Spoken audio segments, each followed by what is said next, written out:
The United States is running a damn circus right now, and this is just horrible, making us look bad. Listen to this. Elon Musk calls for Donald Trump's impeachment. We're gonna see why and all this, but just a few weeks ago, he was in the Oval Office shaking hands. They giving each other compliments. I believe Elon Musk is wasn't he he gave the most money during the Trump campaign for Donald Trump, and now we got this going on. This is just, come on, bro. These two clowns they don't know anything to do. They don't know anything about politics, and they're in. Come on. This is making us look bad as Americans in our country, and I don't like it. Let's get into this video. As the president says he thinks he knows the president's biggest campaign donor, who was so close that Trump invited him to sleep at the White House, is now calling for him to be impeached and replaced by Vice President J.D. Vance. The man who was handed nearly unfettered access to the federal government is openly musing about forming his own political party.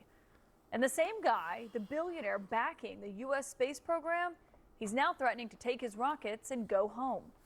What at this time yesterday was a one-sided attack on the president's signature spending bill is no longer just a policy disagreement, not even close. It has now become quite personal, as the president says he thinks he knows why. Well, look, I've always liked Elon, and I was very surprised. You saw the words he had for me, and he hasn't said anything about me that's bad. I'd rather have him criticize me than the bill, because the bill is incredible. It's the biggest cut in the history of our country. We've never cut. It's about 1.6 trillion in cuts. Elon's upset because we took the EV mandate, and which was a lot of money for electric vehicles, and they're having a hard time, the electric vehicles, and they want us to pay billions of dollars in subsidy. And Elon knew this from the beginning. As Trump was speaking from the Oval Office, Elon Musk responded in real time, writing this, quote, "False. This bill was never shown to me even once and was passed in the dead of the night so fast that almost no one in Congress could even read it." And quote, "Whatever, keep the EV solar incentive cuts in the bill, even though no oil and gas subsidies are touched, very unfair, but ditch the mountain of disgusting pork in the bill." And with the German chancellor sitting by his side today, with the president there in the Oval, he said what he had been bottling up really for days now. You saw a man who was very happy when he stood behind the Oval desk, and even with the black eye, I said, "Do you want a little makeup? We'll get you a little makeup." But he said, "No, I don't think so," which is interesting. Dude, it's crazy, bro. Trump is a clown, bro. Let's do it. He should try stand-up comedy. He'd be better with stand-up comedy than being a president, that's for sure. Man who was very happy when he stood behind the Oval desk, and even with the black eye, I said, "Do you want a little makeup? We'll get you a little makeup." But he said, "No, I don't think so," which is interesting. He's worn the hat. Trump was right about everything, and I am right about the great, big, beautiful bill. We call it a great, big, beautiful bill because that's what it is. I don't know what it is. It's sort of Trump derangement syndrome, I guess they call it. But we have it with others, too. They leave, and they wake up in the morning, and the glamour's gone. The whole world is different, and they become hostile. I don't know what it is. Someday you'll write a book about it, and you'll let us know. I know what it is. They come to their senses. That's what it is. People come to their senses, and realize you're clownish. But Elon Musk is a clown as well. So, so two clowns feuding, it's just crazy. Not to be outdone, Musk posted in response to that, quote, "Without me, Trump would have lost the election, Dems would control the House, and Republicans in the Senate would be 51-49. Such ingratitude," he added. As the White House was scrambling to react to all of this as it was playing out in real time today, with aides now forced to attack the person they have been defending for months in front of the cameras. Look at this. You can still see the imprint of Musk on the White House, that red Tesla that the president bought from him. Our Jay McMichael shot this. It was still sitting right outside the West Wing, parked on West Exec. He's a great patriot. And he's also done an incredible job with Tesla. And I mean, nobody else has a car company started up in the last 30 years that's been successful. I don't think so. I love Tesla. Tesla.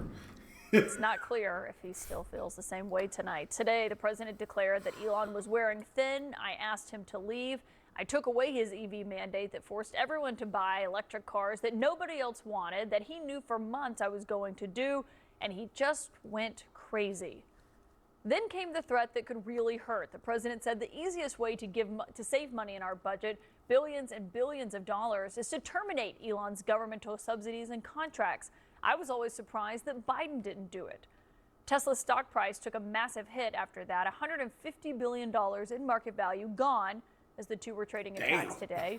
According to Bloomberg, Elon Musk lost $34 billion today. That financial hit, though, does not seem to be enough for his critics in MAGA world. This guy is all over the map. He's right. But he's emblematic of these oligarchs. All of them have the maturity of a 9-year-old, and they're dangerous. They're dangerous not just to the president of the United States. More importantly, they're dangerous to this republic and the citizens. Hold on, buddy. Hold on. Hold on, buddy. Donald Trump as well. Maturity of a 9-year-old, and he's dangerous to the world. What? Come on, you got to keep it down the line. When I talk about you, I'm gonna talk about it. I'm gonna keep it straight. You get it with me, you gonna get it straight, man. And these clowns are running a circus. This is a S show. This is, man, come on, man. You are dealing with people's livelihoods, man. This doesn't make any sense, though. I'm gonna go in a little bit later. We're gonna keep on watching. Citizens of this constitutional republic. At one point, the president seemed to maybe be trying to cool things off. He said, quote, I don't mind Elon turning against me, but he should have done this months ago. And I'm told that allies of both the president and Musk were kind of caught in the middle of all of this today. They were quietly and delicately trying to broker peace between the two men behind the scenes. But those efforts were upended when Elon Musk wrote this. This was really kind of the end of that. He said, time to drop the really big bomb. Donald Trump is in the Epstein Files. That is the real reason they have not been public. Have a nice day, DJT. Now, I should note tonight, there's no evidence when it comes to what this looks like in terms of the Epstein Files beyond that. The White House says his bomb is an unfortunate episode. And several people familiar with what was happening behind the scenes described the Epstein tweet to me as the tipping point, though, in this relationship, now fearing that there is no going back. We have a full house of deeply sourced insiders to start us off on what is a remarkable day at the White House. CNN's Donnie O'Sullivan. Hold on before you do your talk. If Donald Trump is in the Epstein Files and he's the president of the United States, what the hell does that mean? We're in for a rodeo. Look who we have representing us if he's in those Epstein. Elon Musk isn't lying, bro. See, you know how to make somebody mad. You just hit them in the pocketbook, and they get mad. And they gonna spill out the truth. Hit them in the pocketbook. That'll show you who they really are, and that's what happened to Elon Musk. He lost $34 billion. He's mad about it. Got hit in the pocketbook. Now he's spilling stuff. They got to make these things public.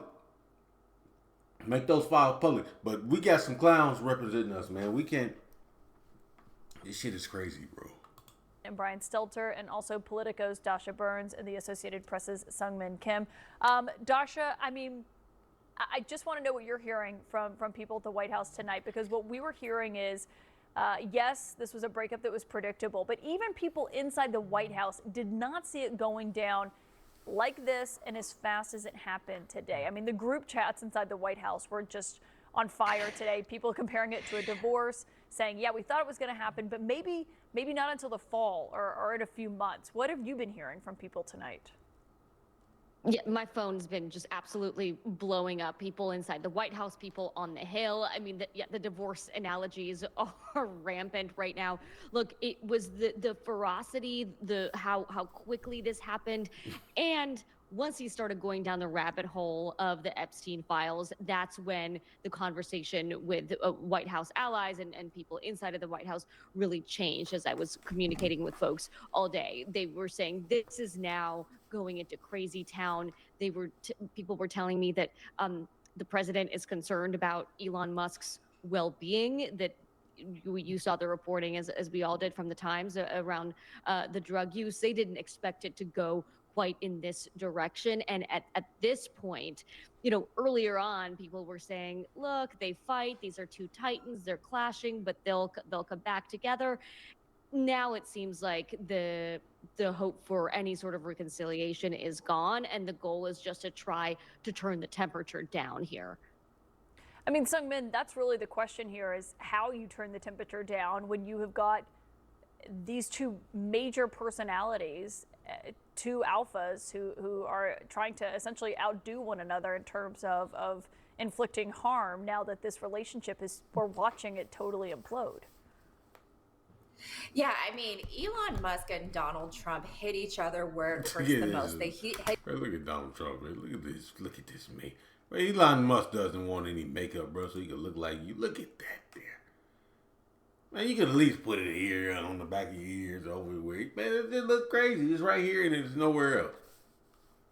Come on, man. Offering people makeup, bro. You need to be ashamed of yourself. Each other where it hurts the most. They hit each other's egos. And for Elon Musk, Donald Trump really hit at his wallet. So it's really difficult to see what the two sides can do to at least kind of turn the temperature down a little. Hit but him in this the fight pocket could have really serious actual consequences for President Trump's agenda. I was really fascinated by some of the early comments we were getting from Republican lawmakers on Capitol Hill about the impact on that so-called one big beautiful bill. I mean, there's Ryan Zinke, Republican from Montana. He was Interior Secretary for President Trump in his first term, and he said that you have the richest man in the world and you have the most powerful man in the world going up against each other. It really can put the bill in serious jeopardy. And while I'm a little bit skeptical about how much, I'm just a little skeptical at this point about how much power Elon Musk will have at this point. I think a lot of his power within the Republican Party comes from his proximity to Donald Trump, but it certainly doesn't help when the fate of the bill is already very much teetering on the edge. Yeah, and Doni, when it started out just, this policy fight on what was happening on Capitol Hill. Obviously, anyone who crosses Trump should expect to face his wrath. It was actually surprising how long he took to respond to Elon Musk. But on the Epstein files, I think just to properly convey to people who may not be on Twitter as much as you and I are, it is the lowest of the low insults to say to someone in right-wing media or the right-wing atmosphere, oh, you're in the Epstein files. Yes, that really is, that is the kryptonite here. And maybe why... What if it's true? Finally responded, right? I mean, when it comes to the Epstein files, Epstein lists, whatever folks want to call it, it doesn't actually matter what it is in reality. I mean, there have been names that have been associated with Jeffrey Epstein that have been released through court. Trump's name came out in documents last year, but there was absolutely no accusation of wrongdoing on Trump's part whatsoever. But his name was as somebody who knew Epstein. What is most important, though, is what people in the MAGAverse imagine what this list is to be, right? And this, they imagine, is a list of all the bad people who went to Epstein's Island and who, abused young women and did other criminal things. And what people also believe is that list is made up of Trump's enemies normally, right? We see there's been many versions of this list that have circulated online. They did this to themselves because it was the Trump orbit that amplified the conspiracy theories about Jeffrey Epstein's list and who was on it and what it meant about those people. And so for Elon Musk to say that is why that kind of takes this to this other level. It doesn't mean anything. It doesn't mean that there was wrongdoing. We don't know that. No. But there's already pictures of Trump and Jeffrey Epstein together. We knew he was a member at Mar-a-Lago and then was removed from the club. But it was kind of the right turning on the right here. 100%. And there is going to be a situation now where people have to choose sides, right? GOP lawmakers are already asking themselves, am I choosing Trump or Musk? I'm sure most of them will choose Trump. Yeah, but hold on. You know what? You dealing with people's livelihoods, like I want to say before. Both of these dudes are clowns. Neither one of them know anything about politics. And this is ridiculous. You have a person that's the president of the United States ruining relationships. He's unpredictable. You don't know what's gonna come out of his mouth, what he's gonna say, what he's gonna do. He works based off emotion. Then you have Elon Musk, who doesn't know anything about politics. Man, this dude is, bro, you an electric car salesman, bro. And you were a part of the, what was he, head of the, what was it, financial something in the White House? Come on. And another dude is, come on, man, bro. We can't have these people representing us as Americans. That's insane. And now they're going back and forth. They should never have been in office. Y'all could do that. Go do that over there.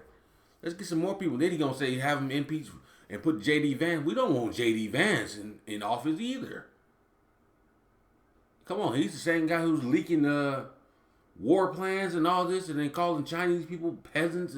Come on, dude. Listen, man. We can't have this nonsense. These clowns need to be up out of there. Get them both out of there. Well, Elon Musk is already up out of there.